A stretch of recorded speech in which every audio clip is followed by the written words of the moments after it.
This video is brought to you in part by the CCF Podcast. Subscribe to us on iTunes, check us out on SoundCloud, and follow us on Twitter at CalCFi. Now back to this week's episode of The Real Fantasy Show.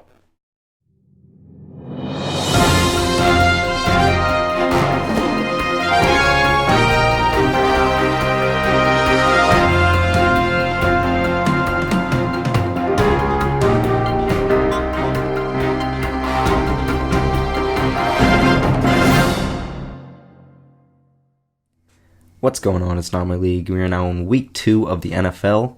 I hope you do nothing but watch football today. Maybe a little soccer if you're into that. But we have one fantasy week under our belts, one fantasy game, and there's already some storylines forming. So we're going to get into those, and also we're going to do a little recap of last week.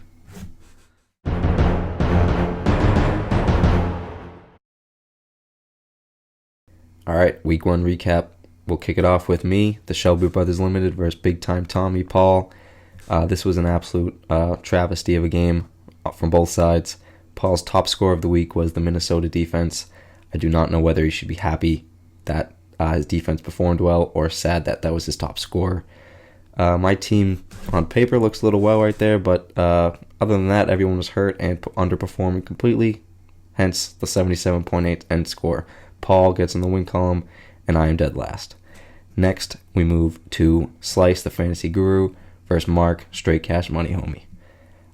Both teams performed well. Slice just had one of those weeks where everyone performed well, more well than Mark's team. When you score 162.7 points, that's when everyone just overperforms, beats projections, and you're going to beat basically anyone. Mark, that's a good score, nothing to be ashamed of, and I'm sure he'll be good the rest of the season. Slice 1-0, Mark 0-1. Next, we have finished the McGillicuddy Spoots versus Craig. Now, this is another one of those games where everyone just outperformed everything, and Spoots is definitely happy with his team after last week. He's 1-0 to start the season.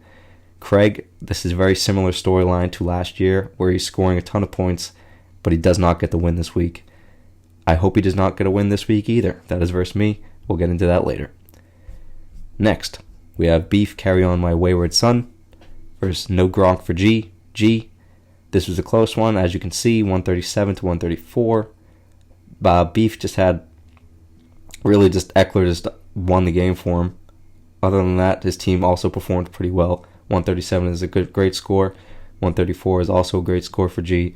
G unfortunately does not get the win, but I'm sure he's happy with his team also.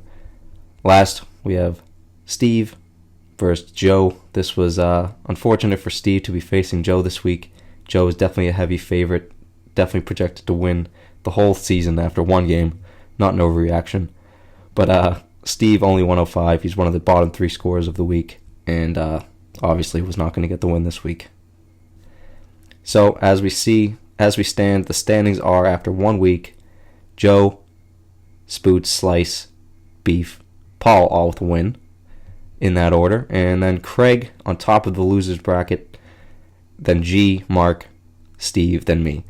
Not a great place for me and Steve after being in the finals last year, but we're looking to bounce back, and hopefully we will. We'll see.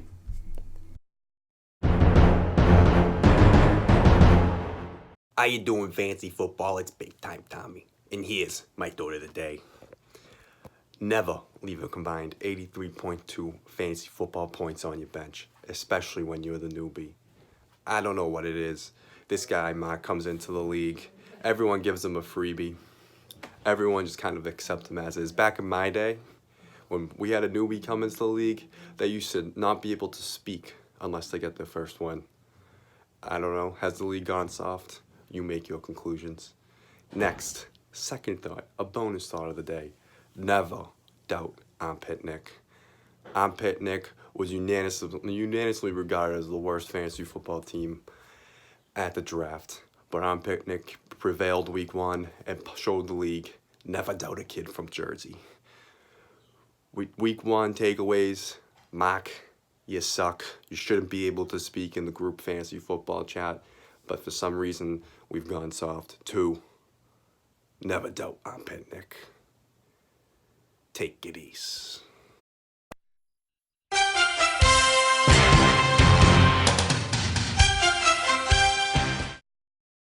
All right, now for the Week 2 matchups. First, we got Craig versus me, both 0-1 after last week.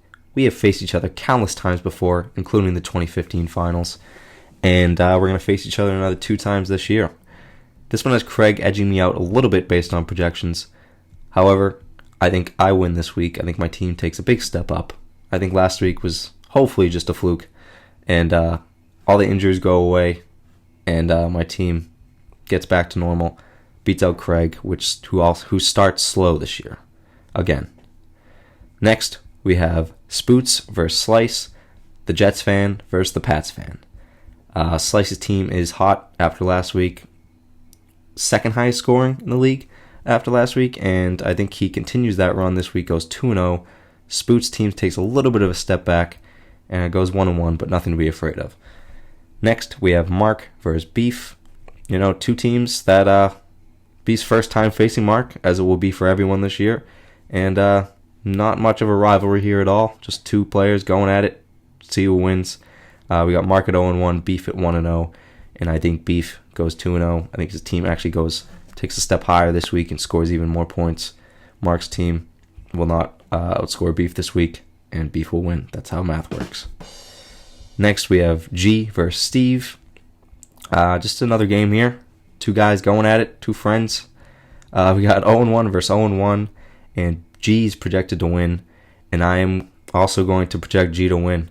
I think Steve's team needs to take a big step up after last week, but G's team is looking good, and Barkley's just a force to be reckoned with.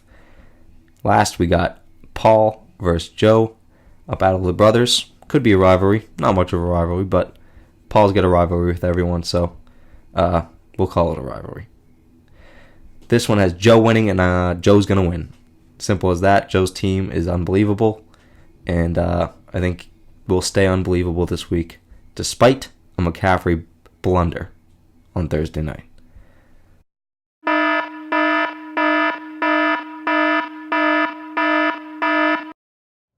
Coming to you live from my work lunch break.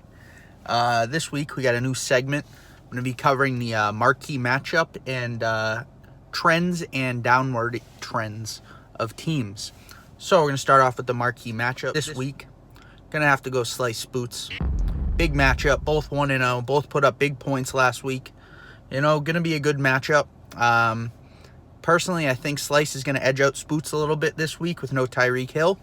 Could be a big hit for Spoots, but I think his team will bounce back, though it'll be a pretty close matchup, but I think Slice will edge him out slightly there. So now we're going to move on to our trends of upward and downward. I'm going to do 2 teams for each. My upward trending teams right now are Slice and Joe, actually.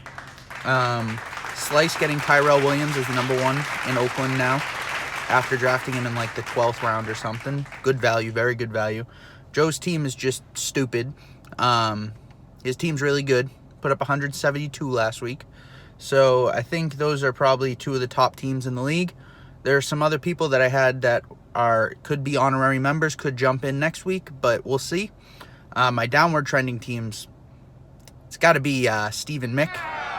Sorry, guys, but you guys were in the final last year, and you're the bottom 2 teams. Step it up. Come on. Wake up. Smell the fucking coffee. All right, that's all from me. Have a good one, guys.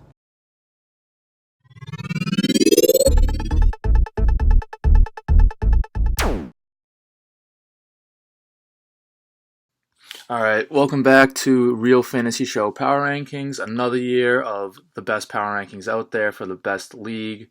This is your champ speaking, so yeah, you gotta listen up.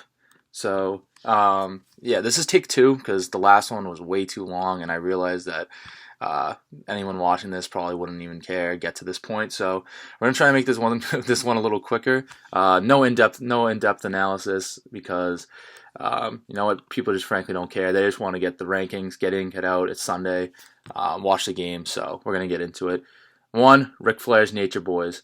Absolute shit pumping this week of the Mod Sticks. 1-0, 172 points, pretty impressive. So he gets the 1 spot.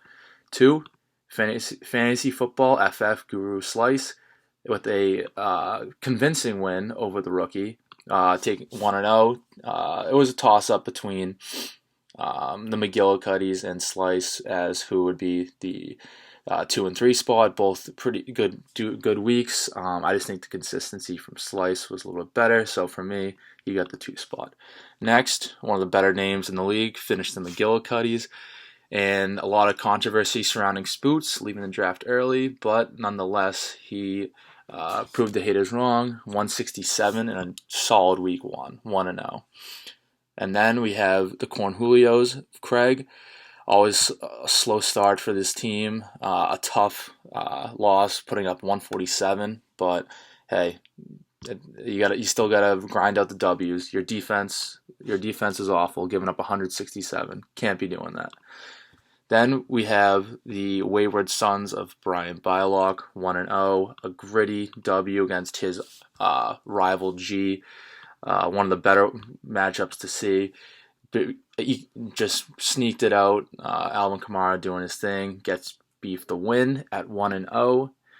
Then the last spot, I guess, in the power ranking playoff projections is G. No Gronk for G this year. Gronk is out, retired, done, finite, and maybe that is why G did not pull off the W. Tough loss, but hey, 135, right around 135 points, nothing to shake your head at. That could get you a W probably most weeks. Then we have the Rook, a straight cash homie with his unbelievable chili. 0-1, tough start. 125 points it's serviceable, not bad, but ran into a tough Slice team. So 0-1 for him. And then we got Big Time Tommy, 1-0. Just really gritty, tough matchup, right? Getting down into the trenches. A 97-78 victory against our former 2-time champ. Not a convincing win. I think his defense had most, if not all, of his points. So he gets the 8th spot, but still, nonetheless, 1-0. Then we have the former champ, myself, the Mott Sticks. 0-1. Terrible week. My team stinks. This is an overreaction video. And yeah, I think I might go 0-10 just because 105 points in the first week. Awful. So no excuses there. 9 spot. Then we have the former 2-time champ, Shelby Brothers Limited. Michelangelo starts 0-1, putting up almost 78 points. Yeah, not much to say here. Usually anyone that's the last spot, week 1, had a really bad week. Not because of the draft, just, I don't know, maybe his guys were sick. Didn't feel like playing this week, but hey, 0-1, last spot. You'll bounce back. You're gritty. So, yeah, so thanks for tuning in. Best part of the show right here. So hopefully we got all of 3 viewers. Gee, I know you're not watching, so I guess this doesn't apply to you.